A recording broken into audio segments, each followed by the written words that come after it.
Hey guys, welcome to success Dilip. मैं दिलीप कुमार, स्वागत है आपका। इस वीडियो में बात करने वाले हैं आज की बेहतरीन परमानेंट जॉब्स अपॉर्चुनिटी के बारे में ही, जो कि वैकेंसी निकाली गई है NHSRCL। जी हाँ, national high speed corporation, high speed rail corporation limited की तरफ से परमानेंट सरकारी नौकरी ITI टेक्नीशियंस की वैकेंसी निकल चुकी है फाइनली, जो कि ऑल इंडिया के कैंडिडेट अप्लाई कर सकते हैं। NHRCL अभी पता है कि डिप्लोमा स्टूडेंट के लिए जेई लेवल की वैकेंसी निकाली गई थी। फाइनली अब आईटीआई वालों के लिए भी टेक्नीशियन की वैकेंसी निकल चुकी है और बम्पर वैकेंसी है यार। 260 प्लस वैकेंसी यहाँ पर आउट हुई है, जो कि ऑल इंडिया के आईटीआई पास आउट कैंडिडेट इस फॉर्म को अप्लाई कर सकते हैं, बिकॉज टेक्नीशियंस की वैकेंसी है। बहुत बड़ा ऑर्गेनाइजेशन है, रेलवे का ही पार्ट है, मिनिस्ट्री ऑफ रेलवे ही इसको लीड करती है, यानी जो RRB group D railway LP निकालती है ना, वही रेलवे इसको भी लीड करती है। ये high speed rail corporation limited है, यानी कि बुलेट ट्रेन का जो प्रोजेक्ट है वो इसी के अंडर में आता है। तो जो बुलेट ट्रेन चलेगी उसके लिए वैकेंसी निकलेगी ना, तो वो national high speed rail corporation limited यानी कि NHSRCL की तरफ ही वैकेंसी आने वाली है। तो चलिए, यहीं से टेक्नीशियन की वैकेंसी रिलीज हुई है और वन टू वन डिस्कस करेंगे कौन कौन से कैंडिडेट अप्लाई कर सकते हैं, eligibility condition, selection process, trade कितने ट्रेड के लिए वैकेंसी है, सैलरी कितनी मिलेगी। इस चैनल पे बने रहिएगा, सारी चीजें वन टू वन डिस्कस करेंगे, नहीं तो सब्सक्राइब कर लीजिएगा। यहीं पर वैकेंसी देख सकते हैं, ये सारी वैकेंसी टेक्नीशियंस लेवल की निकाली गई है। चलिए फाइनली हम ओपन करते हैं इसका ऑफिशियल नोटिफिकेशन। ऑनलाइन फॉर्म इसकी 7 जुलाई 2026, आज से ही ऑनलाइन एप्लीकेशन स्टार्ट है और क्लोजिंग डेट 5 अगस्त 2026। ओके, तो कोई डाउट नहीं होनी चाहिए फॉर्म से रिलेटेड। आज से फॉर्म स्टार्ट है 7 जुलाई, थाला फॉर ए रीजन। चलिए ओपन करते हैं इसकी नोटिफिकेशंस को। सो डियर, ये है आपका official notification, national high speed rail corporation limited official vacancies notification है। मैंने आपको बताया जो बुलेट ट्रेन का प्रोजेक्ट है इसी के अंडर में होगा, यही बुलेट ट्रेन चलवाएगी। ये ministry of railway, Indian railway और गवर्नमेंट ऑफ इंडिया दोनों लीड करती है। मेट्रो रेल प्रोजेक्ट हो गया, RRTS हो गया एंड हाई स्पीड, सब यही देखने वाली है। एब्सॉर्प्शन जो भी वैकेंसी होगा यहाँ पर एक प्रकार की एब्सॉर्प्शन बेसिस पे होगा, यानी आईडीए पे स्किल सब कुछ रहता है, आप मान सकते हो इसमें। 35,000 से लेकर 1 लाख तक सैलरी मिलती है यहाँ पर, 1,10,000 तक। तो that is amazing opportunity. Technician की वैकेंसी है, जो आरआरबी टेक्नीशियन अभी वैकेंसीज निकली है ना, उसी प्रकार से ये भी रिक्रूटमेंट है। ओके, आते हैं सबसे पहले टेक्नीशियंस सिविल एंड ट्रैक में पोस्ट है, जो कि फिटर की वैकेंसी निकाली गई है। नंबर ऑफ पोस्ट कितनी है, तो 18 वैकेंसी रिलीज हुई है। आईटीआई फिटर ट्रेड अप्लाई कर सकता है, एनसीवीटी एससीवीटी कहीं से भी किए हैं। अगर आपने 10th पास करके अप्रेंटिसशिप किया है फिटर में, आप अप्लाई कर सकते हैं। अदरवाइज आपने डिप्लोमा किया है, यानी कि डिप्लोमा भी कैंडिडेट एलिजिबल है। डिप्लोमा सिविल इंजीनियरिंग इस फॉर्म को अप्लाई कर सकते हैं।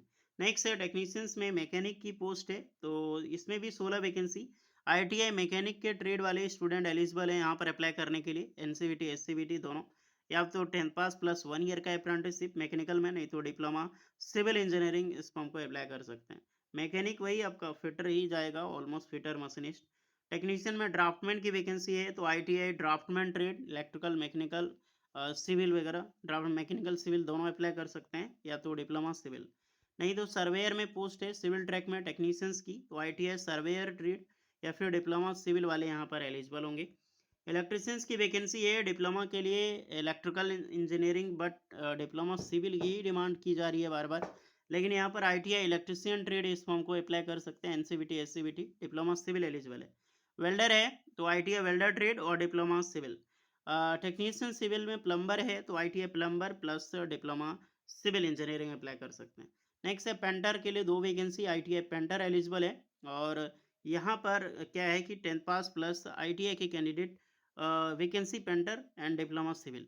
बहुत बड़ी वैकेंसी है आप सभी कैंडिडेट के लिए। टेक्नीशियन इलेक्ट्रिकल 77 वैकेंसी निकाली गई है, 77 only for ITI electrician trade apply कर सकते हैं, नहीं तो डिप्लोमा इलेक्ट्रिकल इंजीनियरिंग। जी हाँ, अब यहाँ पे धावा बोल दिया जाएगा डिप्लोमा इलेक्ट्रिकल इंजीनियरिंग के द्वारा, बट चांस तो है आईटीआई इलेक्ट्रिशियंस का भी और डिप्लोमा इलेक्ट्रिकल इंजीनियरिंग।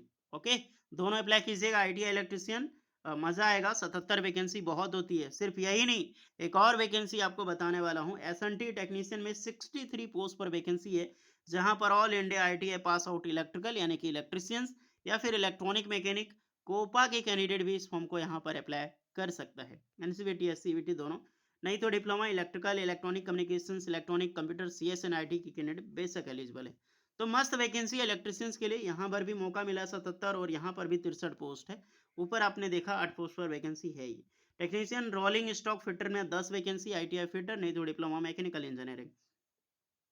फिर है मशीनिस्ट के लिए, मशीनिस्ट की वैकेंसी है, डिप्लोमा मैकेनिकल चलेगा। वेल्डर के लिए है, इलेक्ट्रिशियन से आईटी इलेक्ट्रिशियंस के लिए 13 पोस्ट पे अलग से वैकेंसी निकाली गई है यहाँ पे। ओके। एक है आपका रोलिंग आरएसी पोस्ट में, तो आईटीआई एमआरएससी जो आरएनएसी ट्रेड है वो अप्लाई कर सकते हैं, नहीं तो diploma electrical electronics and mechanical engineering eligible है। कुल मिलाकर देखें तो आईटी इलेक्ट्रिशियन की जबरदस्त वैकेंसीज है। ओके, मौका मत छोड़िएगा इलेक्ट्रिशियंस वालों। अदरवाइज सबके लिए पोस्ट है, लेकिन इलेक्ट्रिशियंस की थोड़ी वेटेज ज़्यादा है। एज जो है 18 से 35 साल एज रखी गई है। एज में सारे कैंडिडेट को रिलैक्सेशन मिलेगी। फॉर एसटीसी वालों को 5 एंड ओबीसी वालों को 3 इयर्स का, कहीं पर भी प्रोजेक्ट मिले आपको करना है। For all post minimum 2 year post qualification experience. अब यहीं पर कैंडिडेट जो है वो छटनी किया जाएगा। कम से कम 2 साल का एक्सपीरियंस यहाँ पर मांगा गया है। अगर आपने अप्रेंटिसशिप किया है, मेट्रो लाइन में काम किया है, इंडियन रेलवे कहीं पर भी, तो बिल्कुल वो एक एक्सपीरियंस माना जाएगा। Candidate submit a competency certificate and various experience certificate जो आपने किया है। Otherwise candidate higher qualifications B BTech but not having done ITI diploma essential qualification are not eligible for technicians post. यानी कि अगर आपने बी बीटेक किया है डायरेक्टली तो आप अप्लाई नहीं कर सकते। आपने डिप्लोमा करके बीटेक किया है तो आप डिप्लोमा बेस पे फॉर्म अप्लाई कर सकते हैं। जॉब डिस्क्रिप्शंस के बारे में यहाँ पे सारी जानकारी दी गई है। एक बार जॉब डिस्क्रिप्शंस आप चाहें खुद रीड कर लें। एप्लीकेशंस भी RS 400 रहेगा जनरल ओबीसी ईडब्ल्यूएस के लिए। अदरवाइज जितने भी एस टी कैंडिडेट हैं उनके लिए कोई भी एप्लीकेशन चार्ज नहीं है। और 10 CBT जो आपका एग्जाम्स होगा उसके बेस पे रहेगा। मेथड ऑफ सिलेक्शन देखें, ऑनलाइन CBT टेस्ट होगा, फिर आपका डॉक्यूमेंट वेरिफिकेशन होगा, मेडिकल एग्जामिनेशन होगा एंड फाइनल सिलेक्शन होगा। जनरल कंडीशंस एक्सपीरियंस वगैरह सारी चीज़ें 30 जून 2026 से पहले कंप्लीट हो जानी चाहिए। मेडिकल एग्जामिनेशंस क्या होगा, कैसी होगा, आप देख सकते हैं। इसका जो स्टडी एंड बॉन्डिंग रहेगा, देखा जाए कॉर्पोरेशंस का जो पीरियड है 4 ईयर का रहेगा। अदरवाइज इस जैसे आपकी रहने वाले पीरियड 90 डेज को एक्सटेंड होती रहती है, बट मिनिमम पीरियड यहाँ पर 4 ईयर का रखा गया है, जो कि 3 लाख का बॉन्ड यहाँ पे आपका रहने वाला है। ओके। नेक्स्ट देखें, stay bond on training 6 year का, कॉस्ट ऑफ ट्रेनिंग, वेरियस चीज़ें आपको देखने को मिलेगी। तो ये नहीं कि आपको निकाल दिया जाएगा, निकालेगी नहीं, ध्यान से आप जॉब करें, आपको अभी आराम से 10-15 साल तो ऐसे ही रखेगी होपफुली। तो ये पूरी नोटिफिकेशन से अब आपको लग गया होगा कौन अप्लाई कर सकते हैं, कौन अप्लाई नहीं कर सकते हैं। फॉर्म लिंक ओपनिंग है अभी, जैसा कि हमने आपको बताया कि ये जो वैकेंसीज है आप सभी कैंडिडेट के लिए 7 जुलाई और 5 अगस्त तक लास्ट डेट है। तो ऑनलाइन एप्लीकेशन 5 अगस्त आज से ही फॉर्म स्टार्ट है, और आप आराम से ये फॉर्म अभी अप्लाई कर सकते हैं। तो जाइए 1 टू 1 अप्लाई कीजिए। इसके अप्लाई करने के लिंक, एप्लीकेशन प्रोसेस, सारी चीज़ें आपको डिस्क्रिप्शन मिल जाएगी। पोस्ट यहाँ पर भी मेंशन है। सबसे पहले नोटिफिकेशंस को रीड कीजिए। आफ्टर नोटिफिकेशंस रीड करने के बाद आप फॉर्म अप्लाई कीजिए, क्योंकि अभी तो टाइम है ना, 5 अगस्त तक टाइम है। तो पहले फॉर्म अप्लाई करो, फॉर्म रीड करो, देखो नोटिफिकेशंस कैसा है, किस बेसिस पे आप समझ रहे हैं, उसके अनुसार आप यहाँ पर फॉर्म अप्लाई करें। बाकी बात एक्स्ट्रा कोई डाउट है तो आप लोग कमेंट में बताना। सारा लिंक आपको डिस्क्रिप्शन मिल जाएगा। मिलता है नेक्स्ट वीडियो में, तब तक के लिए जय हिंद।